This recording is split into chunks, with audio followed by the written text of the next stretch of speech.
की बात है कि हमारी माँ के सामने एक बेटे को, जवान बेटे के गाली दे रहा था, जवान बेटे के सामने एक माँ को गाली दे रहा था और कह रहा था, ये मतलब इतना भद्दा बातें कर रहा था ना सर कि मैं बता नहीं सकता हूँ इस चीज़ को। जरा सोचिए ना, हम कौन सी बड़ा गुनाह कर दिए थे। जिस तरह से मुझे मारा गया, 5 लोग मुझे पकड़े हुए थे और मार रहा था, काहे नहीं लोग आ रहे हैं। अरे आज हमारे साथ घटेगा, कल आपके साथ घटेगा, घटना घटेगा। इस तरह से जो क्राइम कर रहे हैं पुलिस प्रशासन, वर्दी के पीछे जो गुंडागर्दी कर रहा है, वो कहाँ तक सही है बताइए। मैं तो उसी समय मर गया जिस समय मेरी माँ के सामने ही, मेरे ही सामने ही हमको जीजा बोलो। राधे श्याम सिंह जो बोल रहा था कि हमको जीजा बोलो कि तुम पत्रकार हो। जब तक हम बेहोश नहीं हो गए थे, बेहोश होकर सो गए, तब उन लोगों ने क्या था कि उठाकर मुझे ले जाकर सुला दिया था। मैं बहुत देर के बाद मेरा होश आया, तो मैं होश जब आया तो पानी उनी फेंका तो होश आया, तो मेरी मम्मी को, अपनी मम्मी को देखा। मम्मी को मिलने भी नहीं कर रहे थे। भ्रष्टाचारी के खिलाफ में मैंने वीडियो बना दिया था, मेरे साथ इस तरह से हुआ है। मैं आज खाना नहीं हुआ जा रहा है, मुझे इतना मुझे मार।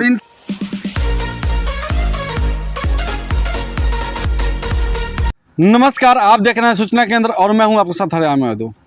आज हम बात करने वाले क्या हैं, आपको कुछ दिखाने वाले हैं और कुछ बताने वाले भी हैं। बिहार में पुलिस जो प्रशासन है ना, उनका आतंक लोगों के ऊपर इतना बढ़ चुका है ना कि फिर क्या आपको बताएं। आप खुद ही देखते होंगे आतंक, लेकिन आप डर के मारे बोल नहीं पाते होंगे। पता है क्यों? क्योंकि आज एक लड़का जो मेरे साथ खड़ा है, वो एक यूट्यूब चैनल भी चलाता है लड़का, और उसकी माँ जो है एक बीडीसी है, और उनके पुत्र यानी अनूप राठौर को, जब अनूप राठौर वीडियो बना रहे थे, पुलिस प्रशासन के द्वारा माफियागिरी की जा रही थी रोड में, जो बालू की ट्रक है उससे अवैध पैसे जो वसूले जा रहे थे और लंबी कतारें लग चुकी थी। उस वक्त अनूप राठौर पहुंचते हैं, कुछ काम के लिए मार्केट जा रहे थे, और वो लंबी लाइन के चलते यातायात बाधित था, और ये उतर करके जा रहे थे और देखे कि भाई आखिर क्यों रास्ते पर इतनी ट्रकें लगी हुई है। तो ये देख रहे थे कि पुलिस प्रशासन जो थी अवैध पैसे की वसूली कर रही थी।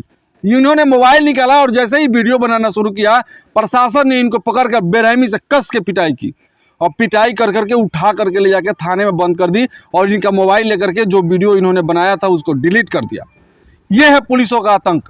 और यही नहीं, हर जगह ये आतंक जोर शोर से चल रहा है। कहीं जब प्रशासन आती है ट्रक देखने के लिए, पकड़ने के लिए, तो पकड़ती नहीं है, देखती नहीं है, सिर्फ पैसे लेने के फिर में रहती है। कब वसूली हो जाए, कब दरोगा जी ड्राइवर के हाथ में से पैसे ले ले, और ज़्यादा नहीं 10 रुपये भी मिले तो चलता है।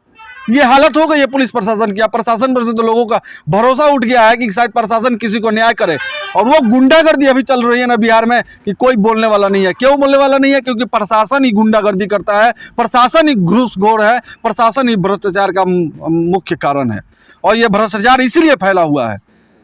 आइए हम उन्हीं से बात करते हैं। आवाज़ उठाना इतना आज के डेट में ऐसा हो गया है कि आवाज़ उठाइएगा तो पिटाइएगा। अब बोलिए क्या आप आवाज़ उठाइएगा? उठाइएगा आवाज़? नहीं उठाइएगा, क्योंकि आप पिटाइएगा। और जब तक ये आपके दिल में ये डर रहेगा कि हम पिटा जाएंगे, आवाज़ नहीं उठाएंगे, तब बारी बारी से सब पिटाएंगे, और सबकी बारी आएगी। आज मेरी आएगी, कल इनकी आई थी, आज इनकी आई थी, कल मेरी आएगी, और कल आपकी भी आएगी, और आप भी पिटाओगे। याद रखना, अगर आज आप लोगों ने आवाज़ नहीं उठाया तो। आइए हम बातचीत ही करते हैं अनूप भाई से कि आखिर कैसे कैसे क्या हुआ और इनके साथ में ये घटना क्यों घट गई। सबसे पहले राम भी आपका बहुत बहुत धन्यवाद कि मुझे इस विकट परिस्थिति में आपने आया हमारी बातों सुनने के लिए, क्योंकि मुझे विश्वास नहीं था कि आप लोग आएंगे और आप लोग आकर मेरी बातों को सुनेंगे। मैं सुबह में उठा और सुबह में उठकर मैं मार्केट जा रहा था, माँ घर की तरफ जा रहा था। तो इसलिए मार्केट जा रहे थे? मैं मेरे घर कुछ रिश्तेदार लोग आए थे, तो मैंने सोचा कि मुर्गा लाने जा रहा था मैं, कि आए हैं लोग तो मुर्गा लाते हैं। मैं गया, इधर से गया तो पूरा जाम लगा था। यहाँ पे एक बीएड कॉलेज है सुगरी में, वो पूरा जाम लगा था। मैंने सोचा कि भाई आखिरकार जाम लगा क्यों है। मैंने कुछ सोचा नहीं, मैं चला गया सीधा, मैं रुका नहीं, चला गया। और फिर जहाँ रुका मैं, जिस जगह पे मुर्गा खरीदना था, मुझे खरीदना था, वहाँ पे रुका तो देखा तो पूरा जाम लगा हुआ, मैं जा नहीं पा रहा था। तो मैं सोचा कि रुको, मैं फिर से रिटर्न आता हूँ। मैं रिटर्न आया बीएड कॉलेज के पास, और आया ना तो देखा बीएड कॉलेज स्थान यहाँ सुगरी है, सुगरी में बीएड कॉलेज है। कौन सा प्रखंड है? भगवानपुर प्रखंड है। भगवानपुर प्रखंड के जो अधिकारी लोग होते हैं, पुलिस प्रशासन होता है, वहाँ पे वसूली कर रहा था, अवैध तरीके से वसूली कर रहा था। भगवानपुर थाना है जहाँ पे अवैध तरीके से वसूली कर रहा था। तो मैंने क्या किया कि उनका छोटा सा एक क्लिप बना लिया और बनाकर मैं सीधे आ गया मुर्गा की दुकान पे। फिर रिटर्न मैं आया, मुर्गा कटवा रहा था। मतलब वहाँ से अब चले गए थे? हाँ, वहाँ से मैं वीडियो बनाकर चला गया था। वहाँ से गया मैं जहाँ मुर्गा मैं मतलब ले ही रहा था, तब तक वहाँ पे राधे श्याम सिंह है जो कि एक एसआई हैं, भगवानपुर थाना का एक एसआई है, छोटा दरोगा है। जब वहाँ गए तो मुझे क्या किया कि मेरा पहले नंबर फ़ोन छीन लिए। फ़ोन छीन लिया। मेरे साथ एक लड़का, छोटा सा लड़का बैठा था जिसका नाम आनंद है, वो भी बैठा था, उसका भी मोबाइल छीन लिया और मेरा बाइक का चाबी छीन लिया। हालांकि मैंने पूछा कि सर ये क्यों कर रहे हैं, आखिरकार मेरा गलती क्या है? तो बोला कि मुझे बहुत सारे मतलब भद्दा भद्दा गालियाँ देने लगे, मेरी माँ को, मेरी बहन को। और राधे श्याम सिंह जो बात कह रहे थे कि तुमको पत्रकारिता नहीं करने देंगे। माने कि इसका मतलब कि वो पहले से आपको जानते थे कि आप पत्रकार हैं? हाँ। फिर भी इतनी भद्दी भद्दी गालियां दे रहे थे। क्या राधे श्याम सिंह के माँ को गाली दिया जाता है? राधे श्याम सिंह जो है कि चुपचाप बैठेगा? है आज तो मुझे मतलब कि क्या कहूँ मैं, सही से नाम लेना नहीं चाहिए उसका। और कह रहा था कि तुमको हम पत्रकारिता करने नहीं देंगे, तुमको दारू के इल्जाम में फंसाएंगे, वो भी 50 लीटर दारू।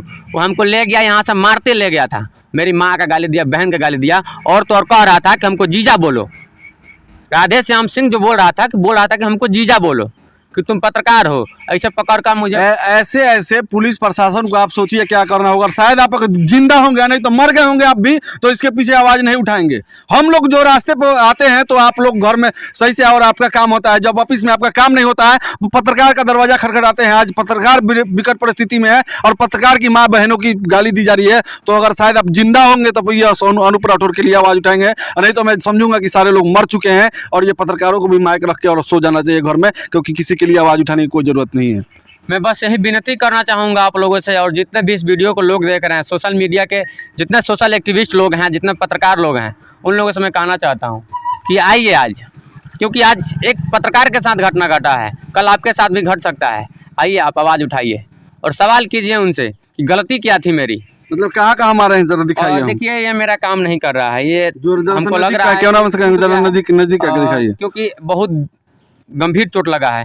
और मैं बताऊं तो मेरा पूरा ये जो पीछे का जो भाग है, मैं वीडियो में चला दीजिएगा, वो पूरा मतलब अति कर दिया, पूरा लाल लाल हो गया, दोदरा उखड़ गया। देखिए मुंह पर देख क्या हुआ है, ये चेहरा पर दिख ही रहा, चेहरा पर दिख ही रहा होगा। उसके बाद देखिए क्या हुआ था, वो जब तब तक मारे जब तक हम बेहोश नहीं हो गए थे, बेहोश होकर सो गए, तब उन लोगों ने क्या था कि उठाकर मुझे ले जाकर सुला दिया था। मैं बहुत देर के बाद मेरा होश आया, तो मैं होश जब आया तो पानी उनी फेंका तो होश आया, तो मेरी अपनी मम्मी को देखा। मम्मी को मिलने भी नहीं दे रहा था मम्मी से। मम्मी जब वहाँ पे गई थी तो मम्मी के सामने गाली दे रहा था सब। मम्मी को क्या नहीं बताया। कब पता चला कि ऐसा घटना मेरे बेटे के साथ हुआ? एक जना लड़का रहन, उहे लड़का के गइलन अपना घर से फोन कैलन कि जे अनूप के ले गए पुलिस उठा के। तब हमने गने से विकास हम गए थाना पर। तो बात कोई नहीं है तो क्या कहत? थाना पर गए तो बड़ा बाबू कहतनी कि ठीक बा, गलती हो गई। अथी हम राधे श्याम के हम डांटत तानी, समझावत तानी कि काहे ऐसन दूर अथी कैल हो, मरल पिटल हो, केकरा अथी सदस्य से मरल हो। यह बात कहनी है, कह सुन के समझा के भेज देनी है। जब थाना प्रभारी से जब बात किया जाता है ना, जब डीएसपी सर से बात किया जाता है, जब एसपी सर से बात किया जाता है, तो कहते हैं क्या, आप वीडियो फुटेज लाइए और मुझे दिखाइए, मैं सस्पेंड कर दूंगा। कीजिए ना सस्पेंड। सबसे पहले को बात बताए ना, हम लोग आज़ाद भारत के गुलाम नागरिक है, इसलिए बोल रहे हैं कि आज़ादी से कुछ बोल नहीं पा रहा है। जरा सोचिए ना कि जो संविधान हमको बोलने की आज़ादी देता है, आर्टिकल 90 जो बोलने की आज़ादी देता है, उस आज़ादी को हम अपने आप को महसूस नहीं कर रहे हैं। जरा सोच लीजिए, वो भ्रष्टाचारी कर रहे थे, भ्रष्टाचारी के खिलाफ में मैंने वीडियो बना दिया था, मेरे साथ इस तरह से हुआ है। मैं आज खड़ा नहीं हुआ जा रहा है, मुझे इतना मुझे मार। और इनकी माँ अभी वर्तमान में इस पंचायत, कौन सा पंचायत है? कौड़िया पंचायत है। कौड़िया पंचायत की इनकी माँ है, जो वर्तमान बीडीसी प्रत्याशी हैं। उसके अलावा वो जो राधे श्याम सिंह थे, उन्होंने इनको मारा। इसके बावजूद कि ये पत्रकार है, उनको पता था, उनकी माँ बीडीसी है, ये भी बात उनको पता था, फिर भी इसके बावजूद भी क्यों मारा गया, शायद मैं क्या कहूँ उनको, शब्द नहीं है कुछ। राधे श्याम सिंह ऐसे बोल रहे थे कि तुमको बहुत दिन से खोज रहे थे, बट मिल नहीं रहा था। खोज रहे थे वो पहले से खोज रहा था, इसलिए खोज रहा था कि हमने उनका वीडियो एक बनाया था, बिना नंबर प्लेट गाड़ी चला रहे थे वो। तो मैंने बोला कि सर आप बिना नंबर प्लेट गाड़ी क्यों चला रहे हैं, तो वही दुश्मनी था उनका। बोल रहा था कि तुम्हारा औकात कैसे हुआ कि मेरा वीडियो बनाया, तुम्हारे मतलब बहुत ही गंदी गंदी बातें कर रहा था कि तुम्हारे जैसे पत्रकार मेरा ये करता है वो करता है, मतलब बहुत भद्दा भद्दा बात कर रहा था। बोलता है झाट उगाड़ता है ये वो। मैं बोल नहीं सकता हूँ सोशल मीडिया पे, नहीं तो लोग कहेंगे ना कि हम एक अच्छे जबान से गंदी बातें कर रहा हूँ, इसलिए मैं ये सब बातें बता नहीं सकता हूँ। अच्छा, एक अधिकारी, एक बात है, एक अधिकारी के मुंह से शोभा देता है कि हमको जीजा बोलो? ये अधिकारी के मुंह से शोभा देता है? आप बताइए, देता है? अगर वो अपने आप में हम भी एक सोशल रिफॉर्मर हैं, हम भी एक पत्रकार हैं, और जो लोग डिग्रियां मांगते हैं ना पत्रकार का, आइए मैं आपको दूंगा डिग्रियां, बात कीजिए हमसे थोड़ा सा, मैं आपको दूंगा डिग्री, और आप बताइए कि कौन से आर्टिकल में और कौन सा एक्ट बताता है कि पत्रकारिता करने के लिए जर्नलिस्ट का डिग्री होना ज़रूरी है। आप आइए मैं बताता हूँ कौन से आर्टिकल में लिखता है। पत्रकारिता के लिए किसी डिग्री की ज़रूरत नहीं होती है। आप इस बात को जानिए, खुद पढ़िए, फिर सवाल कीजिए। आप जब थाने पहुंची तो क्या आपके बेटे की परिस्थिति क्या थी? देखल हन तो रोए लगल हन हमरा, तो हमनी रोए लगनी है सन, तो कहनी फिर बाबू के कि बबुआ चुप रह, हम चलतन ते तार इलाज करावतन।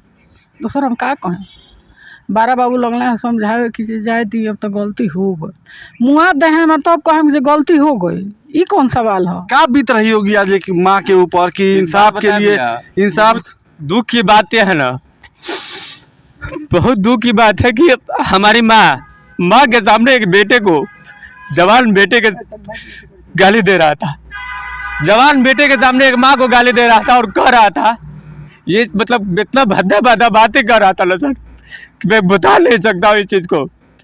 जरा सोचिए ना, अब कौन सी बड़ा गुनाह कर दिए थे, जिस तरह से मुझे मारा गया, 5-5 लोग मुझे पकड़े हुए थे और मार रहा था, काहे नहीं लोग आ रहे हैं? अरे आज हमारे साथ घटेगा, कल आपके साथ घटेगा, घटना घटेगा। इस तरह से जो क्राइम कर रहे हैं पुलिस प्रशासन, वर्दी के पीछे जो गुंडागर्दी कर रहा है, वो कहाँ तक सही है बताइए? मैं तो उसी समय मर गया जिस समय मेरी माँ के सामने ही, मेरे ही सामने ही मेरी माँ को गाली दे रहा था, वो भद्दा भद्दा कह रहा था, ये है वो है, क्या करेगा, मेरा क्या उखाड़ लेगा, ऐसे वैसे बात कर रहा था। जरा सोचिए ना, सोचने वाली बात है ये। मैं एक ही कहानी बार बार कितना पूछूं, अब तो प्रशासन पर से विश्वास उठ ही गया है बिल्कुल, क्योंकि ये गालियां बर्दाश्त नहीं हो रही है बिल्कुल। सुनने के बाद रूह कांप जा रही है ये गालियां उनकी, और कोई ऐसे नहीं आकर कहेगा कि फलानवा हम मेरी माँ को गाली दे रहा था, फलानवा मेरी बहन को गाली दे रहा था, कोई नहीं कहेगा। और एक माँ विवश है, क्या करे एक माँ। और जब बीडीसी होते हुए भी इनके बेटे को के साथ इस तरह की वारदात की जाती है, ये तो सोची समझी साजिश भी कही जा सकती है माननीय दरोगा जी का, क्योंकि उनको पता था, वो कह रहे थे कि खोज रहे थे, हम खोज रहे थे, इसे बोल रहे थे हम खोज रहे थे। सोचिए ना इस बात को, एक पत्रकार है, सोशल एक्टिविस्ट है, उसके ऊपर भी मेरी मम्मी बीडीसी है, तब मेरे साथ ऐसा हुआ है। तो सोचिए आपके साथ एक जो आम लड़का होगा उसके साथ क्या होगा। मैं सोशल एक्टिविस्ट हूँ, मैं सर्टिफिकेट भी दिखाया उनको, तब मेरे साथ इस तरह से किए हैं। तो सोच लीजिए कि आपके भाई के साथ क्या। बताइए, मैं फिर से कह रहा हूँ आपको, अगर शायद आपको थोड़ा सा भी लगता होगा ना कि इस अनूप भाई के साथ में इंसाफ होना चाहिए, थोड़ी सी भी बची होगी इज्जत, थोड़ी सी भी आपके दिमाग में इनके प्रति लगता होगा कि ईमानदारी बची होगी और इनको इंसाफ मिलना चाहिए, तो शायद आप इनके पीछे खड़े होंगे। नहीं तो मैं पहले भी कह चुका हूं कि अगर आप शायद इसमें आवाज़ नहीं उठाते तो मैं नहीं समझूंगा कि मेरी जनता जिंदा है और वो आवाज़ उठाने का काम कर रही है। और शायद सच में आपके अंदर कुछ भी ईमानदारी बची होगी तो अनूप भाई के साथ खड़ा होंगे। अच्छा, उसके बाद मैं कैसे आपको छोड़ा? देखिए, जब मेरे को छोड़ा तो मेरा हाथ ये काम नहीं कर रहा है, फिर भी मैंने कैसो भी लिखा उसको, उसमें ये लिखवाया था कि मैं अनूप कुमार नट हूँ, मेरा घर ग्राम पोस्ट थाना भगवानपुर से मुताबिक लिखवा लिया। लिखवा कर बोला कि इसमें लिखो कि मैं सही सलामत मैं यहाँ से जा रहा हूँ। मतलब जबरदस्ती लिखवा रहा था कि सही सलामत मैं जा रहा हूँ? हाँ, बाउंड मुझे बनवाया कि तुम इस पे लिखो कि मैं यहाँ सही सलामत जा रहा हूँ, जो कि मुझे आने का भी होश नहीं था वहाँ से। मेरे भाई ने मुझे उठाकर बैठाया गाड़ी पे, बैठाकर घर पे लाया। पहले तो बैठाया नहीं, पहले गया मेडिकल में रिपोर्ट लिखवाया कि, तो रिपोर्ट में लिखा कि हाँ पूरा बॉडी में चोट है, बॉडी मेडिकल रिपोर्ट मिला। उसके बाद से कैसो भी घर लेकर आया, मैं घर पे सोया था, तब तक आप लोग आए, अब लगा कर बात कर रहे हैं। और उसके बाद सोचिएगा, ये बात बता रहे हैं कि हमारा आप लोगों से बस विनती यही है कि आप लोग हमारा सपोर्ट कीजिए। आप लोग सपोर्ट करेंगे ना तो आज मेरे साथ जो घटना घटा है वो अगली बार आपके साथ नहीं घटेगा। मैं न्यायालय के दरवाजे खटखटाऊँगा इनके लिए। और ये बात बता रहा हूँ ना कि जब तक वो सस्पेंड नहीं होंगे, बर्खास्त नहीं होंगे, तब तक मैं आवाज़ उठाऊँगा। और जब तक मेरे जहान में सांस रहेगा जी, मतलब अंदर सांस चलेगा मेरा, तब तक ये लड़ाई लड़ूंगा। और उस वैसे मतलब वर्दी वाले गुंडा को मैं बर्खास्त कराऊंगा और सस्पेंड कराऊंगा। बस विनती है आप लोगों से, आप लोग support बताइए, करें। एक सीधे साधे लड़के और एक समाज में एक्टिविस्ट का काम करने वाले, लोगों की आवाज़ उठाने वाले लड़के का आज सच्चाई को दबाया जा रहा है। जानते हैं किनके द्वारा? एक भ्रष्ट पुलिस अधिकारी के द्वारा, भ्रष्ट पुलिस अधिकारी के द्वारा। और कह रहे थे जो थानाध्यक्ष साहब की वो गलती कर दिया है, हम चाहिए उसको डांटते हैं। अरे महाराज, कैसे आपके जब आप कहते हैं कि मेरा बिना इजाज़त के कैसे नहीं मार दिया, तो सही में आपके जब बिना इजाज़त के वो कैसे मार दिया? और उसको हाथ उठाने का किसने अधिकार दे दिया? अगर अनूप ने अगर गलती किया होता तो आप पकड़ के ले गए होते, हाजत में बंद किए होते, तो मैं मानता कि आप अच्छे पुलिसकर्मी हैं। लेकिन रास्ते में क्या अपराधी है, क्या मर्डर किया हुआ है, क्या दारू बेचता है? और आज आप कह रहे हैं और एक सीधे साधे एक लड़के को अपराधी घोषित करके और आप मार रहे थे। क्यों मार रहे थे? आपको देना होगा जवाब। आप शायद, मैं फिर से एक बार जनता से ये कहना चाहता हूँ, अगर शायद आप लोगों में थोड़ी सी भी बची होगी ईमानदारी, तो आप एक बार ज़रूर आवाज़ उठाएंगे और इस वीडियो को इतना से इतना ज़्यादा शेयर कीजिए कि वो जो राधेश्याम सिंह दरोगा हैं उनके ऊपर सख्त कार्रवाई हो। नमस्कार।